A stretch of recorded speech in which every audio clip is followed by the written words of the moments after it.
bayangkan ketika tengah malam misalnya anjing itu menggonggong, terus anjing yang di sini juga menggonggong, itu kan bukan saja orang Islam yang terganggu, tapi pasti mereka juga masih terganggu. Sama dengan azan itu. Rumah Toleransi.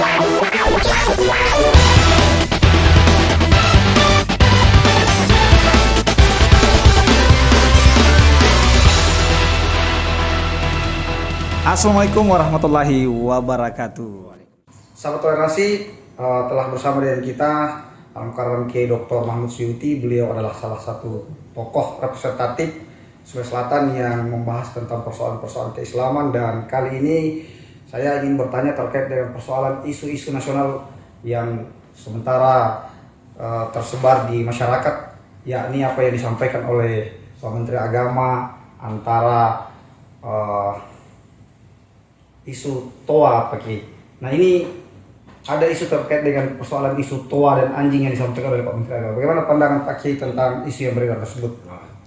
Jadi saya melihat Pak Menteri Agama ini, Pak sahabat Gus Yakut ini, terkait dengan toa dan azan, beliau sama sekali tidak mempersoalkan tentang azan itu.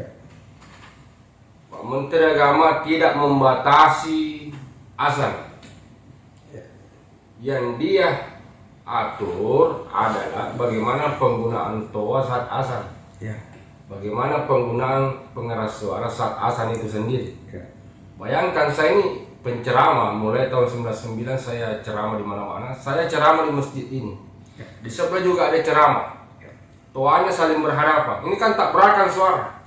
Jadi jamaah juga ini bingung mendengarkan suara penceramah yang mana. Demikian pula kalau azan di masjid ini, kemudian di masjid yang sebelah tak berakan suara. Ini saling berdekatan. Makanya Pak Menteri ini mau mengatur bagaimana volumenya dikecilkan atau jangkauannya 100 meter lah, itu supaya tidak ada gangguan. Ini jangan dulu dianalogikan ke persoalan lain. Misalnya saya cari ke contoh lain seperti kita tinggal di pinggir jalan, mobil truk lewat dengan suara yang besar, tiba-tiba datang lagi mobil truk yang lain. Ini suaranya kan tak berakan. Ini kan mengganggu. Kemudian beliau mengkiaskan ketika seseorang memelihara anjing, beliau juga tidak menyebut orang muslim atau non muslim yang memelihara itu. Saya melihat langsung dan melihat wawancaranya, beliau memberikan perumpamaan ada orang yang memelihara anjing sebelah kiri kanan. Dia tidak menyebut kaum Nasrani ke apa. Cuma kita ini kan orang yang selalu mengkritik, selalu menganalogikan, yang dimaksud ini orang Kristen. Karena memang kan logikanya memang mereka itu rata-rata suka pelihara anjing. Nah, terus dia bayangkan ketika tengah malam misalnya anjing itu menggonggong, terus anjing yang di sini juga menggonggong. Itu kan bukan saja orang Islam yang terganggu, tapi pasti mereka juga masih terganggu. Sama dengan azan itu. Nah, saya potong sedikit ya. Kalau memang misalnya satu masjid ini secara dalam kondisi tertentu memiliki suara yang mungkin mengganggu, anggaplah kelompok-kelompok muslim sendiri, apakah dia hamil atau misalnya ada yang sakit atau baru melahirkan, atau misalnya orang Nasrani, memang itu kalau misalnya diatur, apakah memang ada pelanggaran di situ terkait dengan hukum-hukum Islam? Bagaimana itu, Pak? Sebenarnya begini, itu azan pada zaman Nabi SAW itu kan dikumandangkan oleh Bilal. Bilal ini naik ke menara masjid, suaranya menuju ke arah selatan karena di situ banyak umat yang dianggap selalu terlambat datang ke masjid. Suaranya tidak dipalingkan ke sebelah utara karena diyakini bahwa rata-rata kan di situ ada Abu Bakar, ada Abu Hurairah, apalagi yang tinggal di masjid itu seperti Abu Hurairah. Itu kan biar tidak mendengar azan. Setiap masuk waktu salat pasti mereka datang ke masjid. Ini juga sebenarnya menjadi pelajaran bagi umat Islam. Dengan aturan seperti ini dikecilkan volume suara supaya ini ada tambahan iman kepada umat Islam. Tidak mendengarkan azan atau mendengar azan ketika masuk waktu, mereka bergegas datang ke masjid. Jadi niatnya Pak Menteri ini bagus sebenarnya, sebagai motivasi kepada seluruh umat Islam Karena suara keras juga itu semacam-macam, ada pemaksaan. Iya, benar. Ayo ada sholat, mari kita sholat. Ya. Dengan suara, apalagi kalau seperti penceramah-penceramah itu biasa kalau dia marah-marah di mimbar, Ya, sedang mimbar. benar. Nah, jadi dengan suara yang keras, suara yang lantang itu kan bisa membuat kita tersinggung. Demikian juga sebenarnya ini azan ini. Azan itu harus disampaikan dengan suara yang indah, suara yang merdu. Benar. Bukan suara yang keras ya, Betul, kayak betul. seakan-akan memaksa.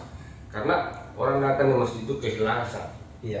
Jadi sebenarnya suara azan itu ya selain penyampaiannya secara merdu, secara ikhlas, memang pengaturan suaranya perlu diatur. Iya. Jangkauannya di mana? Karena di masjid di sini azan. Itu kan wilayah yang sebelah sana, masyarakat di sana. Masjid yang di sini juga azan. Kemudian terdengar dengan masyarakat di sana, pasti kan saling mengganggu. Ini tak berakan ini suara yang tidak melalui toy. Izin Pak Kiai, ini kan yang jadi masalah karena memang kadang ada yang 1 jam sebelumnya sudah menyala dan itu bukan azan. Nah, ini juga yang kadang di beberapa daerah-daerah atau di daerah pemukiman yang padat itu 1 jam sebelumnya sudah menyala di waktu subuh hari, ini kan juga jadi masalah. Nah, kalau ada yang kemudian protes, ini bisa kena hukum. Apakah seperti itu termasuk aturan dari Pak? Ini kan ada firman Allah begini. Waj'alna lailal libasa, Ya. waj'alna nahara ma'asya. Ya. Jadi pada siang hari itu kan kita bekerja. Ya. Jadi perintah Tuhan ini bekerja, iman di dunia karena kata Yesus badawa amaliyah karena kamu. Jadi ketika kita bekerja itu kan ibadah juga. Ya. Nah, nanti pada masa waktu salat baru kita melaksanakan ibadah itu untuk akhirat. Jangan sampai pekerjaan kita di dunia ini terhalang. Ya. Mengganggulah begitu sampai kita masuk waktu salat masih teringat dengan pekerjaan tadi, itu kan bisa juga tidak menghusukkan salat. Iya. Ya karena persoalan itu tadi itu. Jadi sebaiknya nanti memang sebagusnya memang sudah masuk waktu salat, Ya. tiba baru diasangkan, baru dikasih bunyi, itu mestinya begitu. Iya. Jadi sebelum tiba waktunya jangan dulu dikasih bunyi, itu kan bisa mengganggu. Benar. Jadi siapapun orangnya, Baik.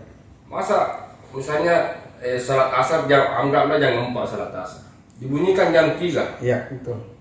Menyala lagi jam 5. kemudian lagi itu kan selain menghabiskan energi, Ya. itu tidak menghemat juga, makanya banyak kesan masjid itu yang pembayaran listrik dibuka. Dan padahal itu kan penghematan juga sebenarnya itu dari sisi yang lain ya. Dan memang dari segi syar'i kan al-Islamu sholihul likulli zamanin wa makan, berdasarkan situasi, kondisi dan waktu. Jadi sikongnya dilihat Pak. Saya kira sangat jelas sekali sahabat toleransi dimanapun berada apa yang disampaikan oleh Kiai Dr. Mahmud Suyuti bisa menjadi pencerahan terakhir. Pak Kiai mungkin ada pesan-pesan buat sahabat toleransi agar kegaduhan seperti ini tidak terulang lagi.